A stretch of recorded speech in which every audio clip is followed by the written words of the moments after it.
Welcome to AARP, Arizona Hispanic Connection, for another very, very important topic. The topic today is fraud and scams. Fraud and scams, new scams, similar tactics. New scams, similar tactics. We have two special guests today, and I'm going to be introducing my guests in just a bit. We are just making sure that everything, the audio and the video is working. And by the way, if you do Facebook, if you do Facebook, do visit our page at AARP Arizona Hispanic Connection and follow our page and share with family and friends. We, for the longest time, we wanted to surpass 2,000 followers. And I am glad to inform you that we have surpassed 2,000 followers. We're about at 2,069 or so. So thank you very much for that.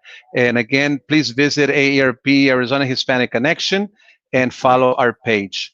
The topic today, again, is fraud and scams, new scams, similar tactics. It seems like there's always new scams, but the tactics remain pretty much the same. It could be by phone, it could be by a text message, it could be by an email. I mean, the tactics are pretty much the same. And I believe people are beginning to understand how the scammers work, how they operate. And I believe that we are making progress. So this is very, very, very good. Okay, I think I need to mute something here on my computer. So let me see here. Okay, I'll work on that in just a bit. Let me introduce our guest. We have Lucia Arteaga. Lucia Arteaga works for the Attorney General, the AC Attorney General Mark Brnovich, and she's been with us before. She's always willing to join our show, and I really appreciate that. Lucia Arteaga with the AG's office, welcome to our show today. Hi, David. Thank you so much for having me. It's always a pleasure being on here. So thank you. Yes, and we also have Alex Juarez. Alex Juarez is my colleague. He works for AARP just like I do. So thank you, Alex. Welcome to our show. David, thank you so much for having me. And Lucia, it's great to join you as well on such an important topic. There's so much fraud going on that it is very important that consumers realize all the different scenarios that can be happening out there. Likewise. Thank you, Alex. Yeah, we need to make sure that we talk to the phone. I've been getting a signal from Ulises. Make sure that you speak to the phone so that it picks up your voice. I assume, Ulises, my voice is okay over the phone?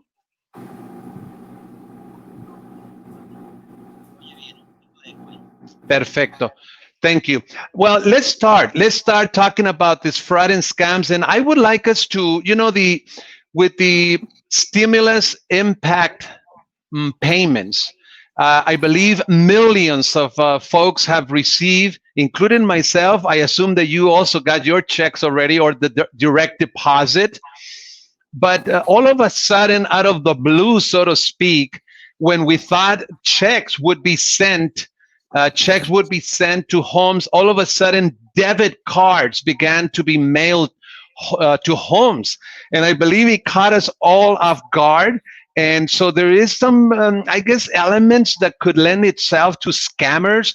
So Lucia, Alex, why don't we start this conversation about what is the debit card that is being sent, who is sending it, what should people do, how they should react to this credit card? Go ahead, Okay, Lucia. so just a couple simple things first. There's so much information out there. It's really hard to believe what's legitimate and what's not. So something that I personally did, which I recommend for everybody else to do, is just go directly to the government websites. I went directly to the IRS government website, and they have all the information on there of how people. Lucia, just a second, if I may. I'm being told that you're not. They're not picking up your voice. Is your phone on mute by chance? Okay, can you hear me now? It was a little bit. So yes. Yeah. All right. Okay. Yeah. There Go we ahead. go. Start again So if sorry you don't about mind. that. Yeah, problem. so the IRS scams is something like you mentioned that has been going around for a very long time, but new tactics. And with the debit cards that are going out, it's also something new. And there's just so much information out there right now that people are putting out. Some of it is real, some of it's not. It's hard to believe, or oh wait, looks like I got disconnected here. Can you guys still hear me? Mm-hmm. Can you still hear me? Because it looks like it got disconnected. I think I think I got disconnected. I don't think they can hear you in the studio. Okay, so let's see if I can call back in real quick. Yep. Let's see. So while Lucia's connecting to the radio station, approximately 4 million people are getting their economic impact payments from the U.S. Treasury in the form of a Visa or debit card. The letter accompanying the card tells recipients they will need to call the phone number and register the card with a PIN, and yes, part of their social security number as well. So it sounds fishy, but it is a legitimate thing that you're going to be receiving this if you haven't received your stimulus payment, if they didn't have your bank account information where they could deposit automatically into your bank account. But make sure, very important, that this envelope, it's a white envelope for the economic impact payments. It has to be the right one. Make sure that you don't throw it away, number one. Number two, that you call the number associated with that envelope. Alex, yes. Are you... Yeah, you got to use your phone. Are you using your phone by chance? I've got the phone with me. Yeah, because I think they lost your signal as well. I can hear the radio station in the background. Yeah, but they lost our audio signal, and even myself, Ulises. But I see. Okay, all right. Let me cancel this. Should we dial again? So, Ulises, are they still connected, Ulises, to the station?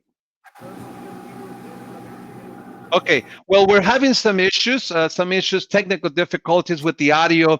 Why don't you hang up, Alex, and also Lucia, and if you can dial the station once again. Mm-hmm. And again, the topic today is fraud and scams. And if you haven't received your check or a direct deposit related to the stimulus impact payments, please know that the government has been sending debit cards, and it is very, very important that you don't trash it, because it comes in a way that it's not that clear. It's not that clear what that is from the government. So we want to make sure that you don't throw it away, and that you take the necessary steps to activate it, because this is going to be very important. These cards are arriving in a plain envelope from Money Network Cardholder Services from Meta Bank, and require your Social Security to activate. Require your Social Security to activate. Needless to say, many folks suspect this is a scam. And we have been hearing from some who's already shredded their card. So you do not want to do that. You do not want to shred your card.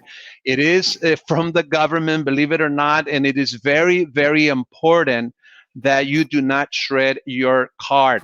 Obviously, here again, you will need to activate. Your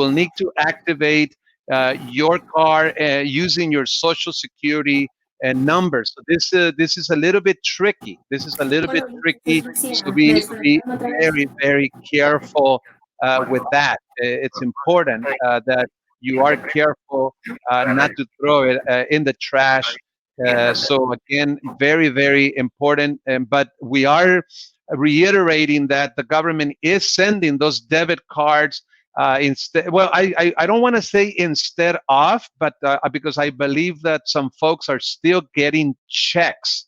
But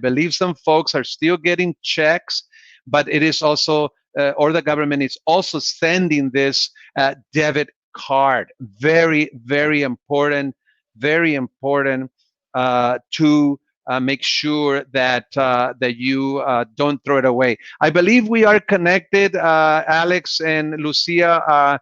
Uh, yes, so go ahead and I think I explained a little bit, but I still would like to hear a little bit from both of you before we go on our first break. Yep. Go ahead, Lucia. Sure. No, so you were talking about the stimulus check, and you're right that it comes in a plain envelope, and it will say, from what I'm reading on the IRS government website here, Money Network Cardholder Services. And again, just like you mentioned, people are thinking that it is a scam. So it's really important that for them to get the updated information to visit those legitimate websites. Again, it is irs.gov. It's important that they Okay. gov and that it's not com, because again, there are scammers who are working extra hard for people to fall victim under these scams. Alex, so the activation of this debit card is very tricky. What should we know about this activation? And primarily, they're being asked to provide the social security number. Interesting. Yeah, you're absolutely right, David. It is a very tricky activation. We know that 4 million people will be getting these economic impact payments via a Visa debit card. And just like Lucia mentioned, it'll be coming in an envelope, a white envelope. So we got to make sure that we don't fall for scams. Very important. When you open that envelope, it'll have the debit card and it'll request you to call an 800 number. That is the only 800 number that you should be calling. Do not look anywhere else. That's the only 800 number that you should be calling. If somebody calls you saying that they're from the IRS and they have an economic impact payment information and they need to get your social security number, do not provide it. The only place that you need to provide that is when calling the economic impact payment to activate your debit card. That's the only time that they will require that social security number. And make sure that you call the 800 number associated on that envelope that comes with your debit card. So again, make sure that you do not get scammed here by providing telephone numbers or PIN numbers from somebody calling you saying they're from the IRS. Perfect. Thank you. Thank you so very much. Thank you so very much. Why don't we take a break? I believe we are due for a break right now. Let's take that break. Ulises, we are going to be taking a break right now. So thank you very much. Stay with us. This is AARP Arizona Hispanic Connection. The topic today is fraud and scams, new scams, similar tactics. We'll be right back.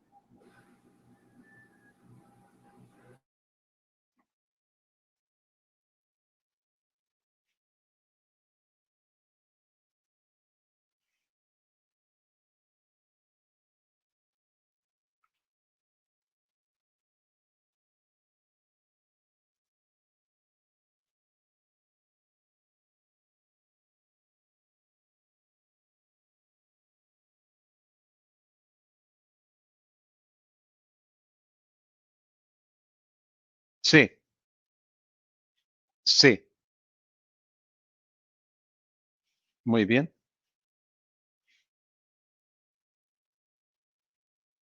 Ujú. Claro.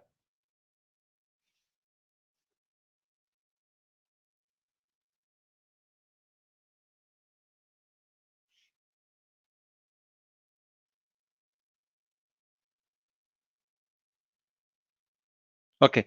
Muy bien. Perfecto. Perfecto.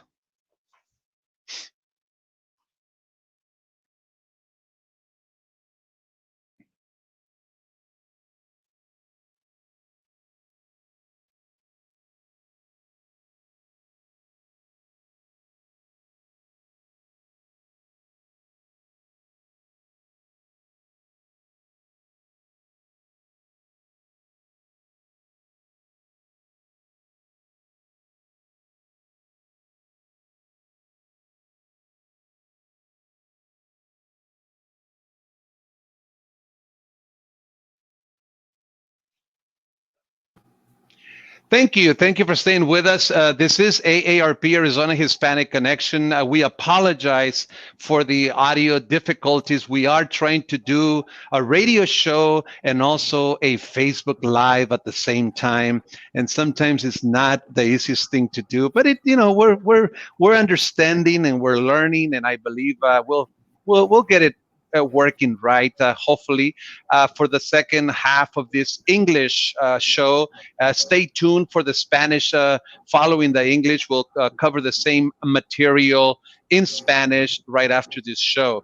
I believe we did some justice to this issue of the debit cards, but it is obviously, if you do internet, do visit irs.gov, and you'll be taken to the page where you will find this kind of information. Unless you have more to add on this matter of the debit card, Lucia, there is also some amount of fraud in the job situation, the unemployment. What are you doing? What is the Attorney General doing? What are you seeing these days? Yeah, we're seeing that a lot of people, everyone is seeing this in the entire state, that a lot of people are losing their job, they're on unemployment, so they're looking for a job. But the thing is that scammers are taking advantage of the situation to also create these scams where people are falling, thinking that they're going to get a job. And the key thing is, like, if it sounds too good to be true, it probably is, because a lot of these complaints that I am seeing from people is that, they're telling them they're going to get paid about $30 an hour, or that they're guaranteed a job as long as they get a certification or as long as they buy some material. But again, if someone is guaranteeing you or promising you a job in the current events that we are living, that is a red flag right there. So when you are receiving an email telling you they have a job opportunity, always look up that company, utilize the resources out there like the Better Business Bureau. Look on their website to see if they have any complaints, or just to see if they're even a legitimate company. Verify the numbers that they're calling you from, the website, confirm that they have a legitimate website, and that the people that are supposedly calling you, offering you that job, make sure that everything they're telling you matches up with the information that is publicly out there. It's regrettably, we're having a little bit of a difficulties with the audio, but I would be interested to see what our community is going through. I personally have been getting more emails like I've never gotten them before. Sorry, not emails, phone calls to my work cell phone number. It is crazy, but the fraud is still going. The scams, the phone calls are still going. I assume that there's also related to some, I guess, possible vaccine for the coronavirus. Yeah. I mean, the jobs, Miracle the unemployment. Anything on that? Yeah, there's so many businesses coming out with miracle products or products that can help you prevent coronavirus. There is nothing that's been FDA approved. So just be very wary when someone is making that promise. Again, I just go back to that phrase: if it sounds too good to be true, it probably is, right? Just being careful, like the promises that people are making in times of right now. The other thing that I wanted to mention, aside from emails, are text messages. A lot of people are receiving text messages of all sorts. Things like, you can make quick money, $3,000 a day, or click here and you can get a free subscription of Netflix. Even simple things like that, right? Or email saying, click here, we just need to verify your information, and you click on the link and you fill out the application or the information they're asking you, and it's really not a legitimate company. So whatever email you're receiving, just because scammers are getting so good at mimicking these emails, look at the email address. It's gonna always come up with the company they're trying to mimic, but if you look how it ends, if it just seems fishy or it doesn't match with that company, that should be a red flag.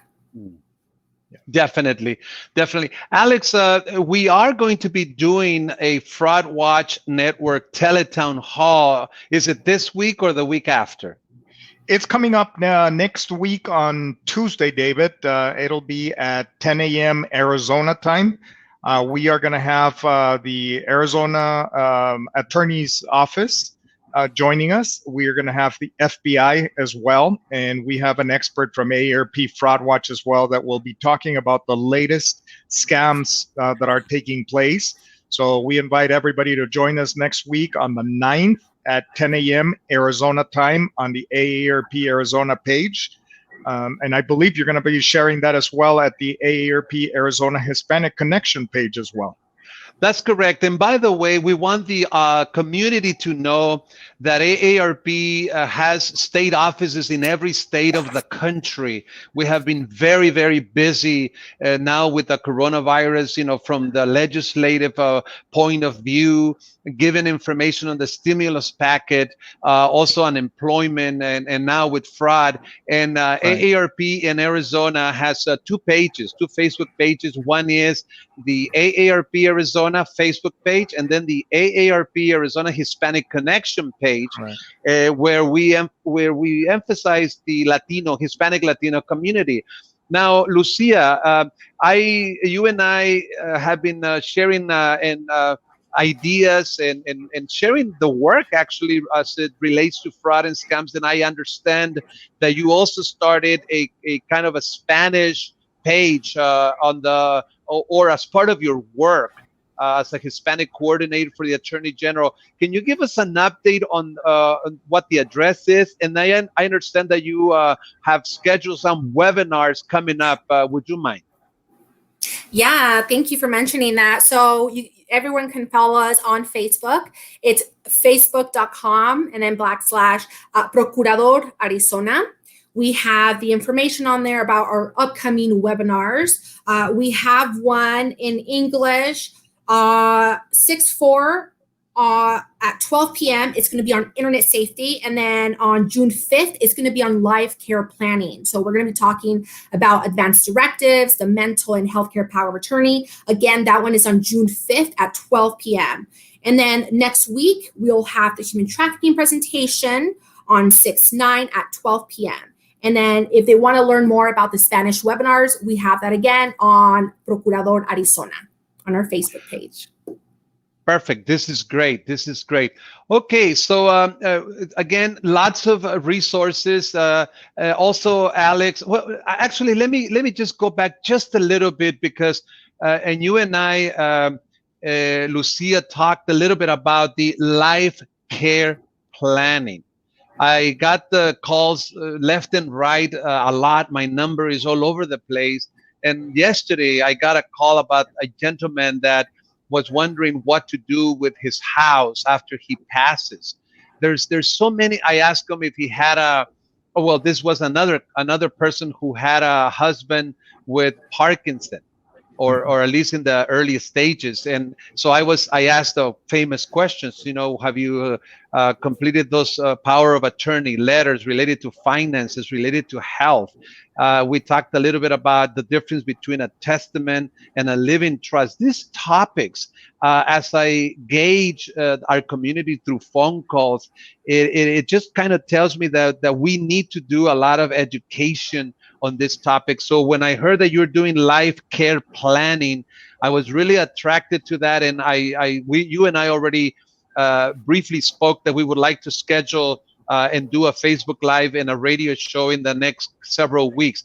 Just give us a little bit more about this life care planning. What is it in a nutshell? Yeah, so we talk about it's kind of hard to hear, but I talk about every single form that's included there, and I talk about how you can actually receive the document. There are different ways. You can just print it off of our website, or we could actually mail it to you. And some people prefer for us to mail it to them just because one of the documents is required by law for it to be in orange. So they can get more information on the webinar about each of those pages. Also, we go through some of the most frequently asked questions, and we pretty much cover everything. We talk about who can sign it, who can be a witness. We really go into detail, so we really recommend for them to join us again on the 5th of June at 12 p.m. So this power of attorneys, from what I gather, they're not necessarily, there are templates, right? There are templates, forms that people can use in the Attorney General's website, and that's literally and basically it. I mean, do they need to be notarized, or they simply complete it and sign it?